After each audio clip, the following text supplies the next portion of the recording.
Hello everyone, thank you very much for joining me again. We continue today our discussion on JPA and Hibernate with lesson number 7, in which we discussed the many-to-many relationships, most likely the most difficult and let's say the most relationships to be avoided, but of course you have to know them because here and there you need to have many-to-many relationships between entities. So this is something you have to deal with.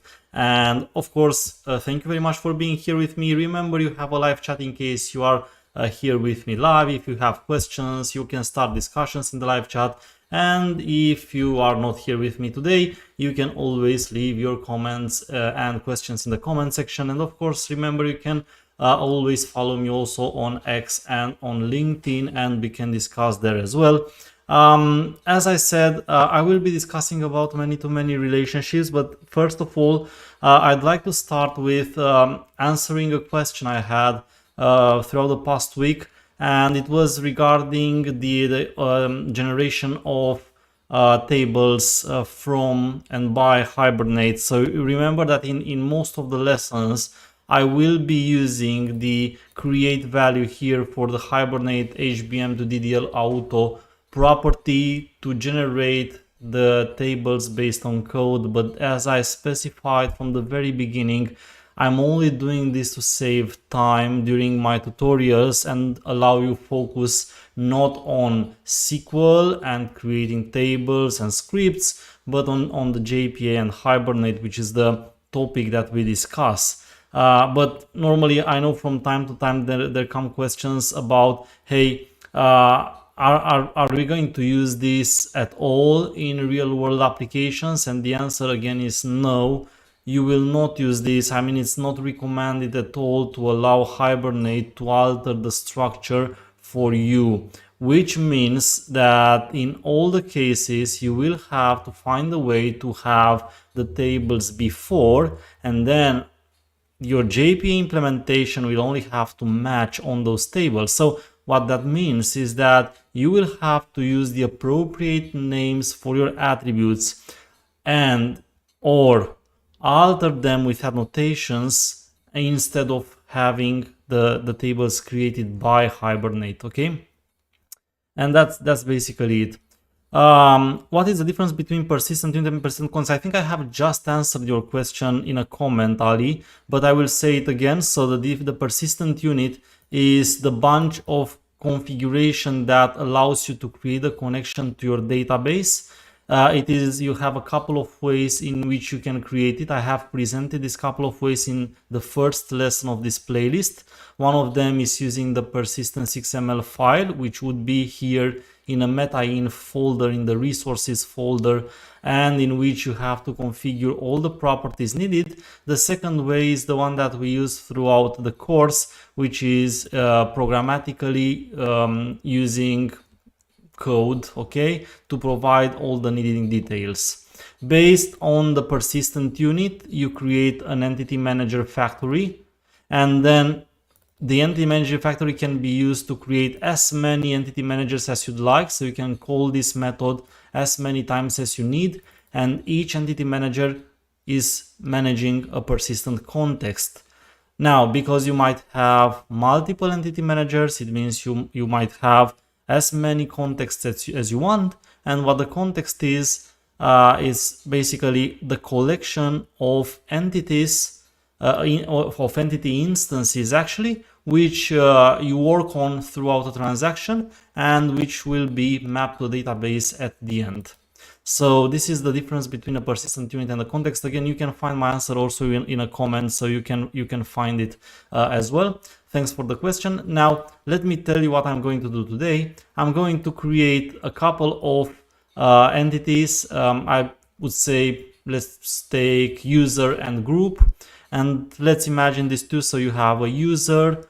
A user might be part of multiple groups. And then you have groups, and each group might have, of course, multiple users. So such in a case, you can say that this is a many-to-many relationship. Now, there is never possible to have a many-to-many relationship at the table level. No, you can't directly have it. Always, this is only an entity relationship, but it never translates to a physical relationship. Fortunately, is the only relationship that doesn't translate, which means that, and you have seen already in the previous lessons, when you use a one-to-one relationship, you directly map it between the tables, having a foreign key column in one table or the other. The table that has the foreign key column also becomes, we call it the owner of the relationship. Then you have the one-to-many, where you also use a foreign key and you also map it directly to a physical relationship between the tables.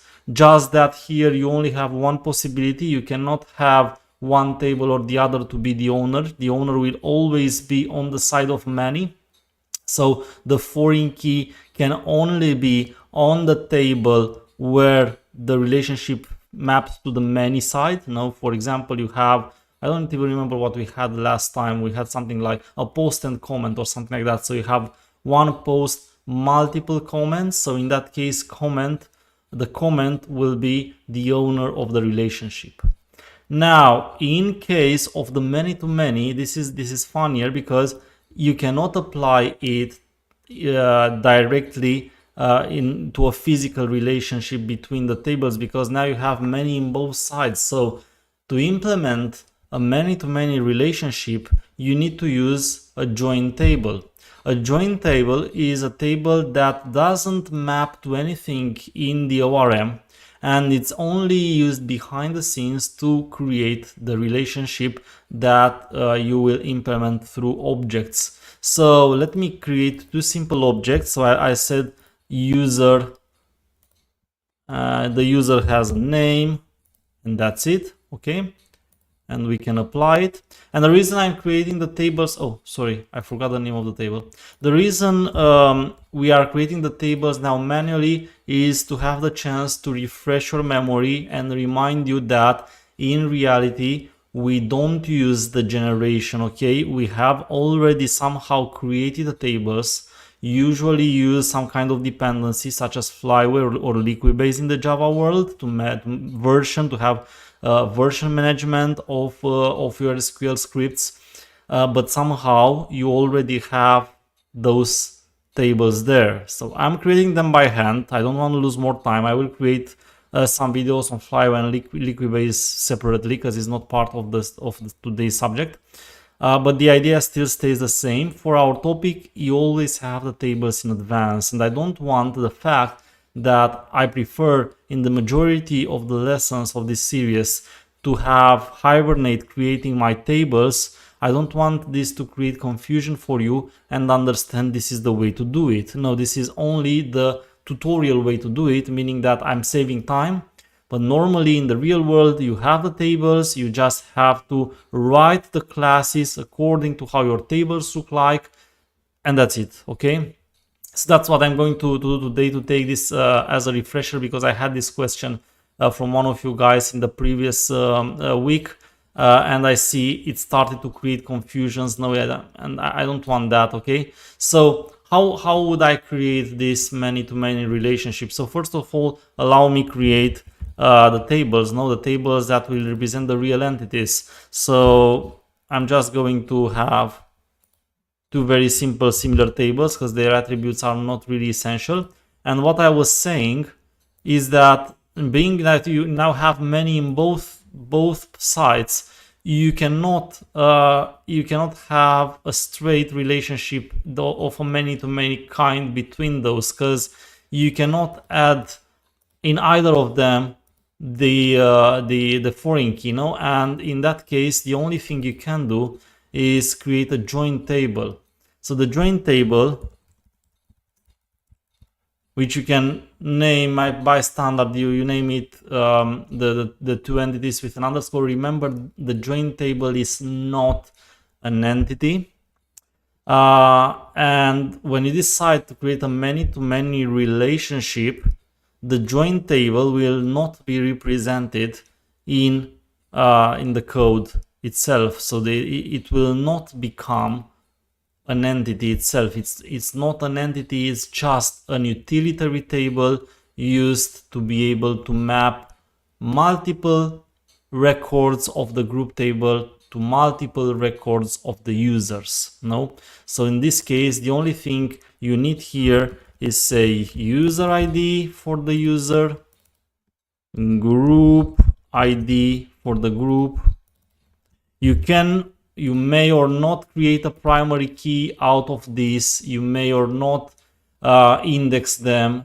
It's irrelevant how you do that. For your ORM, of course, normally you will create some indexes in a real world application, because indexes are very important for the performance tuning of your tables. But what I mean here, let's take it easy and only focus on the structure, because that's basically what we are interested in now. We are not talking about SQL here, we are talking about JPA and Hibernate.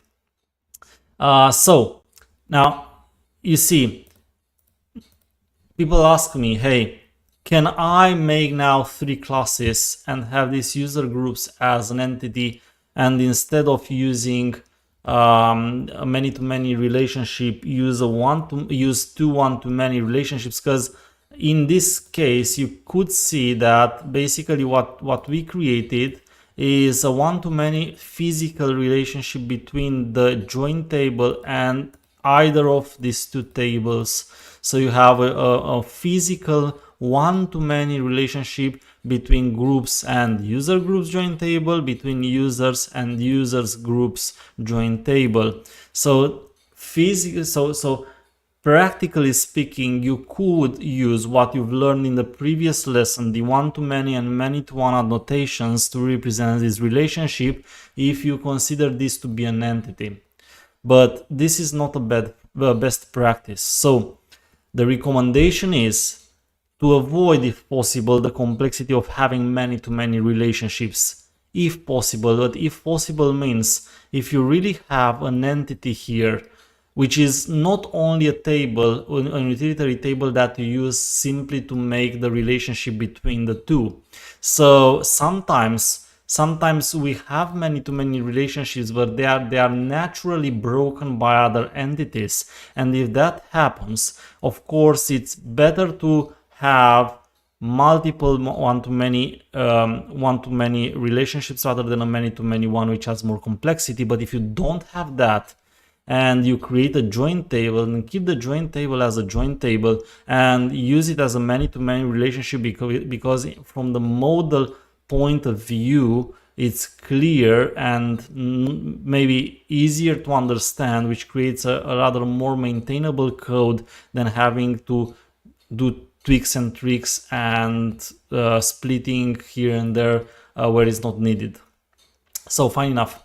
You have the tables and you have the join table as well.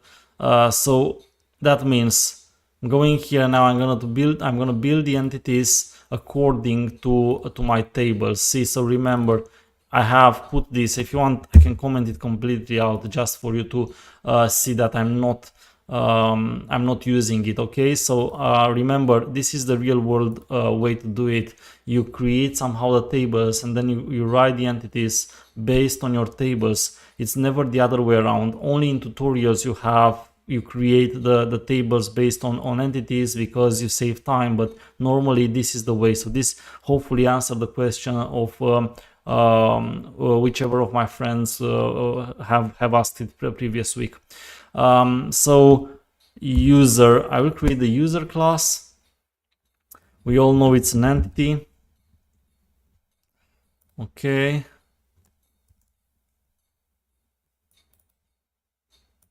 And I think it was named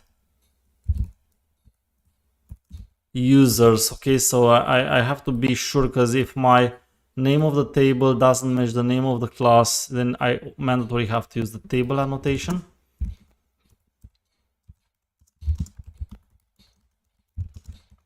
I will add the two fields. I will make sure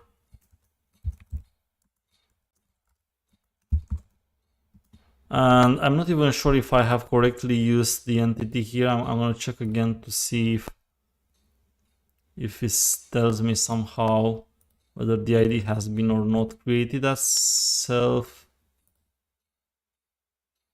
incrementing. Yes, okay, this is fine. Good. Let me, if I'm here, let me check that for the groups as well.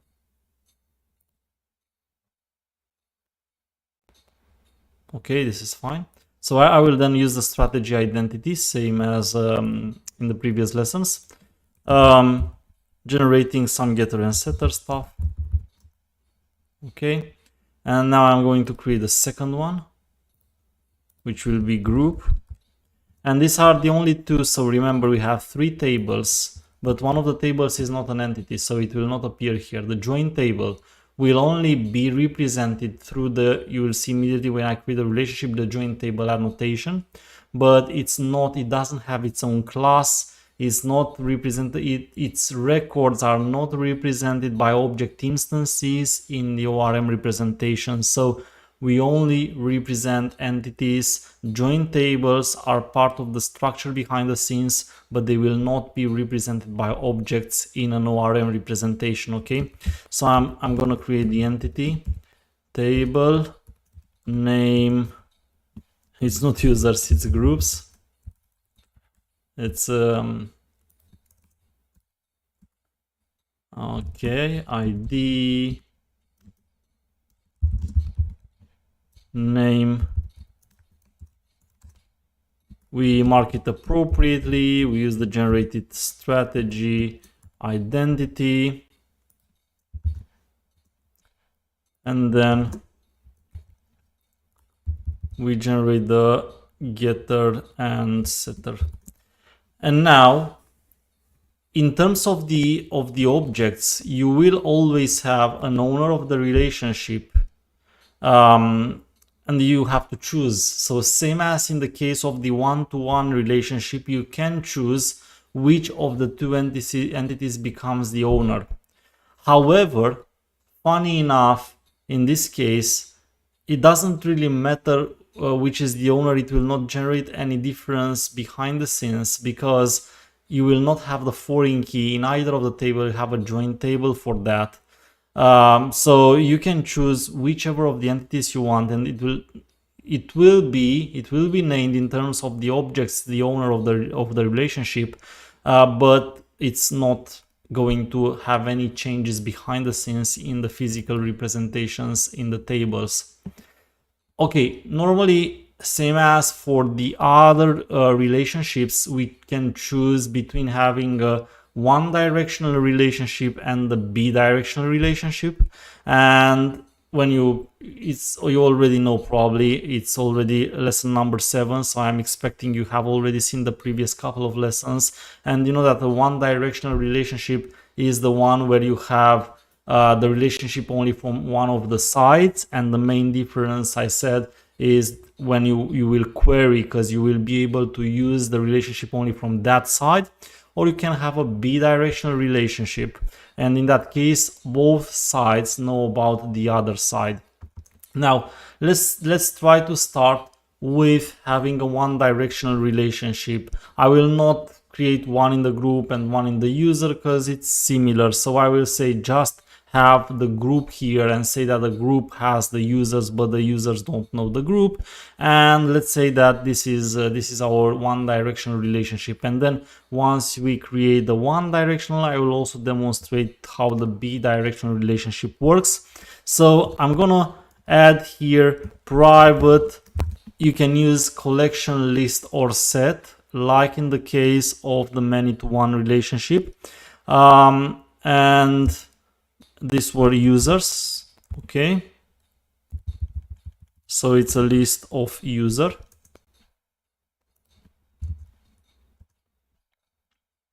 And then fortunately here you can't make too many mistakes because there is only one annotation. So unlike the one-to-many, which is a little bit more tricky, where you have a one-to-many and many-to-one, you have to properly use the annotation. In case of the one-to-one and the many-to-many, there is only one annotation you can use. So I can't make mistakes because I don't have anything to choose from. So I will create the many-to-many and I will use it as you can see.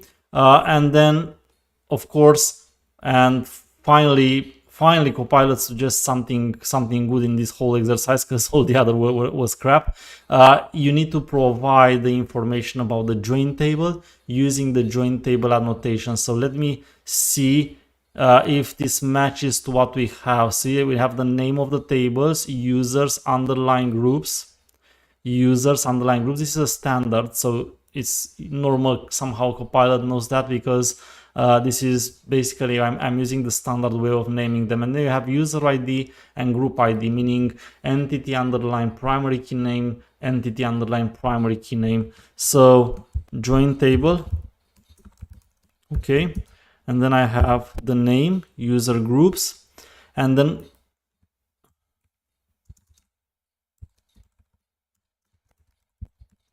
okay, and then you have to provide the join column and the inverse join column. So the join column always refers to the current entity and the current table, meaning for this current entity in the join table, which is the column that will hold the primary key.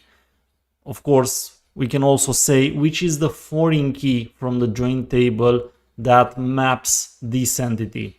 And it's called group ID, as you can see here. So we will say join columns, and then you use the join column annotation, which is the same annotation you have used also in the previous relationships in the one-to-one and many-to-one, when we had to deal with the foreign key. Just that now the join column has to be used within the join table, because the join column is no longer inside the entity itself. So instead of having to directly add the join column over the field, you have to specify the join table in which the join column will be found. And you also have then what's called the inverse join column, and the inverse join column is for the opposite side of the relationship. It's called inverse. I'm not sure it's the best naming choice they have, but that's how it's called in the specification, and it refers to the opposite side of the relationship, in our case the users. So basically this is it. This is the one directional relationship, and now you can normally use it. And let me try to actually use it to be sure that I didn't make any mistake. So I'm going to have user, new user, and I will set a name for it. Okay, user, new user again, I will set a name for it. So again, observe that I've not used any cascade. I'm going to go a little bit later and re-explain these attributes. You already know them because they are the same you have used with one-to-one and many-to-one annotations, but I will go on through them and re-explain them also for this relationship. And this cascade, it does the same thing that we've learned from the previous relationships, and I haven't used it here, meaning that I'm not cascading anything, meaning that if I want, so now I'm just going to create a group, and if I want to persist, for example, this, I will have to persist manually the users and the group, which say we store only these three entities. In that case, we will have to use the persist operation 3 times. But because it's a many-to-many and I want to demonstrate that, let's actually also have a second group. And let's say now that in the first group, oh, I forgot to create a setter for my list of users. So let me create a getter and a setter for the list of users as well. And now what I'm going to do is I'm going to say for G1 set users list of both users. Let's say that we had both users there, and then G2 set users and only U2 will be the user for this. So I'm going to say now entity manager persist, and I have to persist all 4 instances. Since I'm not using any cascading, I have to manually persist them. G1 and G2. And this is basically where the transaction ends and everything should be in place. So I'm going to run it and see what happens.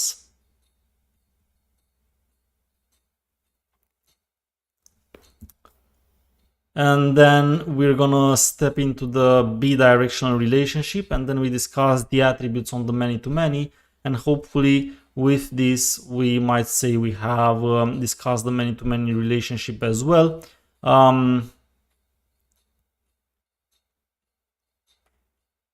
And then maybe we can have some kind of an exercise next time where we use multiple kinds of relationships and different things. I could think about of a kind of exercise and work together on it, so that you can understand things a little bit more practical. Okay, the same mistake I'm doing again and again. I'm copying the example. You see, I started from the same skeleton from last time, and I copied the example, and I always forget to that I don't have the right entities here. No, because we created different entities than the last lesson. So I have to add them group and user. Okay, so go to persistent info and make sure you change that, otherwise you'll have this exception. I changed it. I will run it again now. Okay.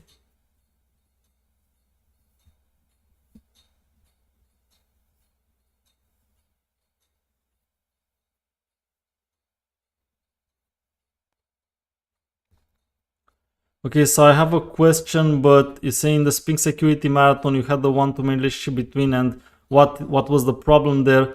Honestly, man, when was that marathon? A few months ago? I don't remember. Sorry, let's take this discussion outside of this video, because I don't remember what I was even doing there. So I have like 300 something videos on this channel now.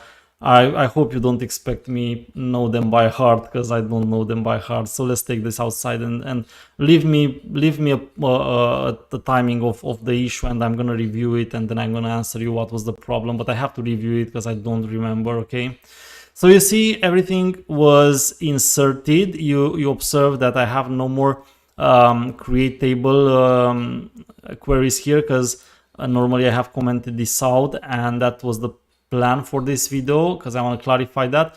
And if I'm going to go here, you can see the 2 groups have been added. Okay, that's expected.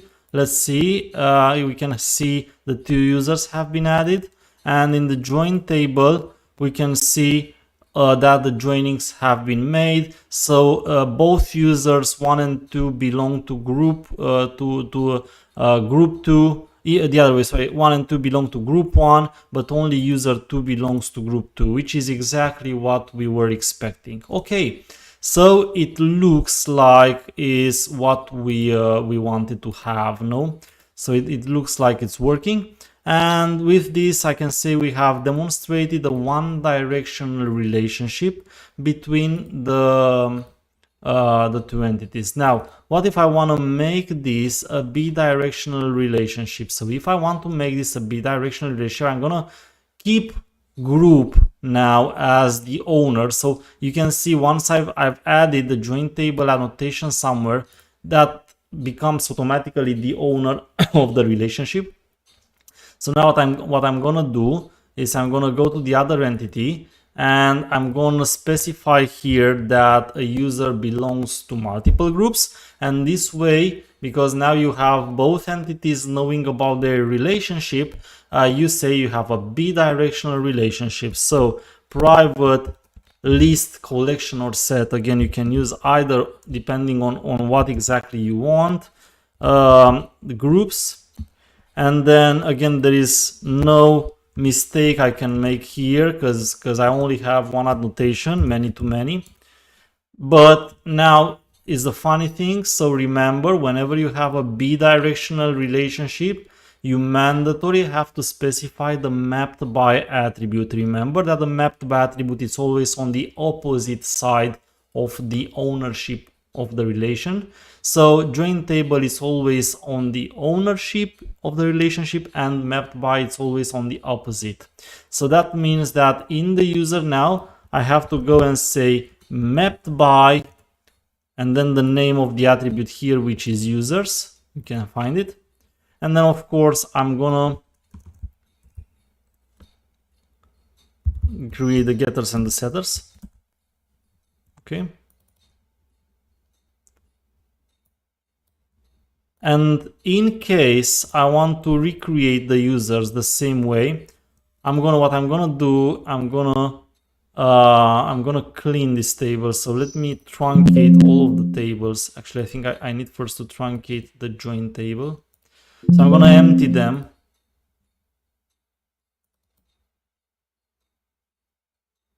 Truncate table.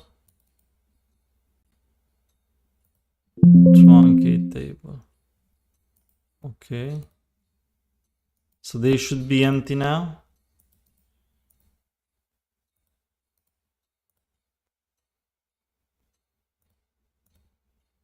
Okay. So now when you have a bidirectional relationship, remember that you have to be very careful and correctly realize the link between all the instances in the context. So you have to they have to match exactly. So you have in G1 set the users U1 and U2, which means that also now users have to have the list of groups. So U1 and U2 are in groups G1, but U2 is also in group G2, you see? So now we can say that the relationship has been correctly established. And then we can run the app again and see if it's working as we expect. So we should see it happens the same. So difference is now, of course, having the relationship from both sides allows you to write the queries from either of the sides. So when we learn about how to write JPQL queries, you'll see that you can use them from both sides. Okay.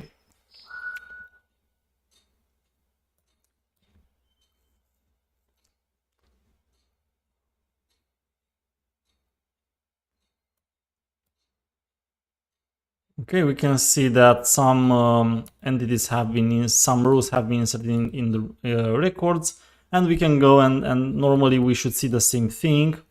So you can see that the users have been added and the relationship between the users has also been added. So again, the only difference is that we made the relationship bidirectional. So maybe the only thing to remember here is that you have to have the join table annotation on the ownership of the relationship correctly map on the foreign keys, and then the map by should be on the opposite side of the ownership of the relation. What else do we have in the many-to-many? So as I've said a little bit earlier, besides the mapped by, which you already understood, cascading is one of the attributes that you can use with any relationship.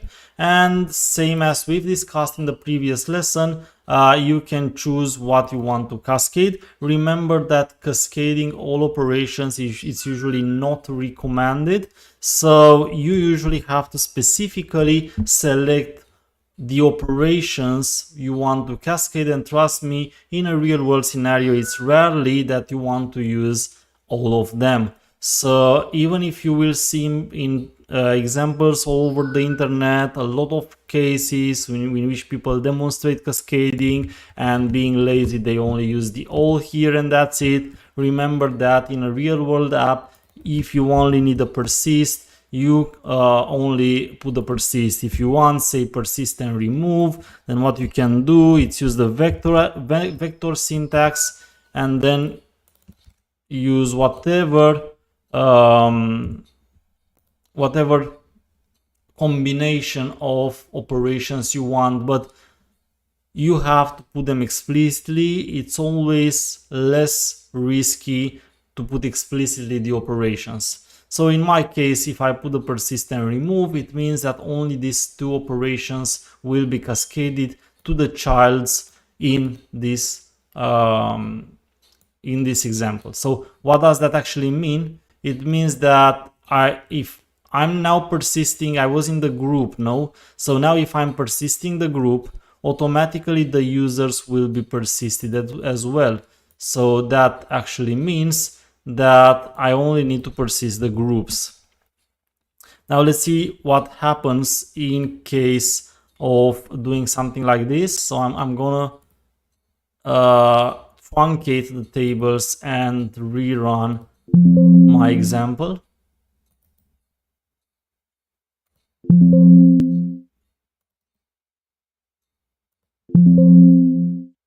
Okay, and so I took out the persisting of the users, only the groups are persisted. But what we expect is that because we cascaded the persist, the users will be automatically found in the groups and persisted as well. So we can run it and demonstrate this. Remember that in a bidirectional relationship, you can have different cascading operations in one side or the other. Recommendation is you add only those operations that you need, and be very careful because the operations might differ, yes, on one side or the other. So if I'm cascading persist on one side, it doesn't mean that I'm cascading the same thing in the other side. So normally we should be able to see now that the groups are here, but users should also be here. And then of course you can see the relationship that has been created among all these instances. So it works as expected, even if we didn't persist the users. And of course this demonstrates that the cascading works as we expected.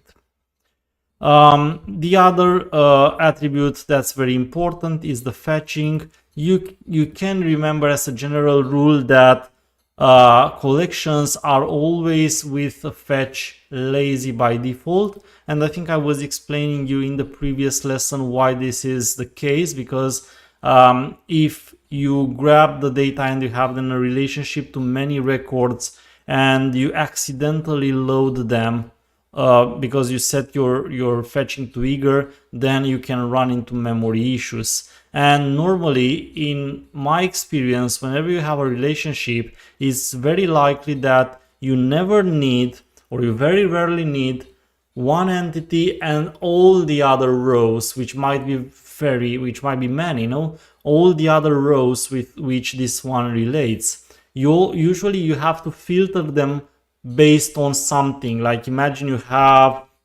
client and products they bought throughout the time. I'm going here to a shop, and each evening I'm buying stuff I need at home. And of course, imagine just let's imagine that the store keeps track of everything that I'm buying throughout the time. And that would be many things, no? And imagine behind the scenes there is a relationship like client and products that are both products. If you would have that relationship eager, and in the database I have thousands of things that I bought throughout the time, then when imagine the system would load for multiple clients, everything they bought, you will end up with an out of memory error, no? But it's very rarely that they need to know, or their application would actually need to know all the products I bought throughout the time. Maybe they only need to know what I bought in the past couple of weeks. Maybe they use that with an AI generation stuff to recommend me stuff for the future. But things change, and throughout time tastes change. And maybe if a year ago I was drinking a kind of beer, maybe today I'm drinking a different kind of beer anyway. So it doesn't really matter what kind of beer I would have been drinking a year ago, no? So they don't need that. So they filter stuff, and that's why using eager fetching on collections is very unlikely to be useful, because usually in any operation, any use case, is more likely that when you select something, you anyway explicitly select a part of the records that relate one with the other. It's very unlikely you are too often in cases where you have to really select all the instances that relate and which have been persisted throughout time in the database. And of course, about selecting with conditions and stuff like that, we're going to talk about that once we start discussing about queries, and I will teach you how to write from simple to complex JPQL queries in which you'll basically be able to do whatever you want. So for the moment, what we've learned up to this point of the playlist is mostly how to define entities and relationships between the entities. What I'm going to teach you in the next lessons is a little bit more details related to the structure of the entities.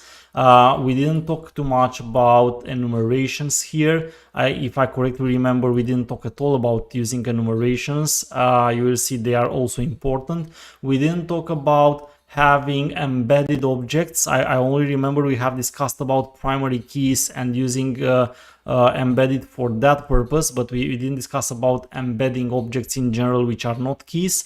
And then I would like to discuss also about the possibility to have inheritance and mapped superclasses, and that will be for the next probably couple of lessons. And then once we finish completely with discussing modeling your entities, then the next thing we do is going into another big part of the playlist, which will be the queries, and hopefully that's what we will do.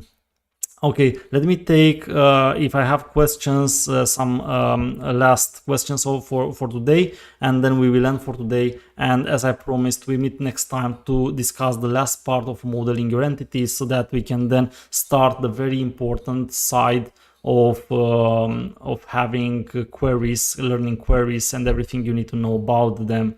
So is it possible publish one session on Spring Security integrating with API gateway in the future? I can try that. I can try to find time. It will be some separate video. Thanks for the recommendation, but I will put it on my list, and I will try to make all possible. ORM is a technique that lets you manipulate relational database using an object-oriented paradigm. Yes, I would say your definition is right. So yes, when we use ORM, we can say that it's a methodology or a technique, if you want to name it like that, in which we represent the entities, the persistent entities, with objects, and of course using object-oriented paradigm to manipulate the data behind the scenes. We allow a framework to based on how we define these objects and how we model them, which is what I'm teaching you now, to execute the operations behind the scenes and try to make them also more efficient. Of course, stuff like this can be sometimes more complicated, but it sometimes can save you a lot of time and make things more easy. Yeah, cool. So with that being said, guys, I'm gonna say goodbye. I'm waving, and of course we will meet again next time, hopefully. So until then, I leave you a little bit of time to digest everything. I will put this example on my GitHub as always, and thank you very much. Have an excellent time for learning further, and see you soon. Goodbye.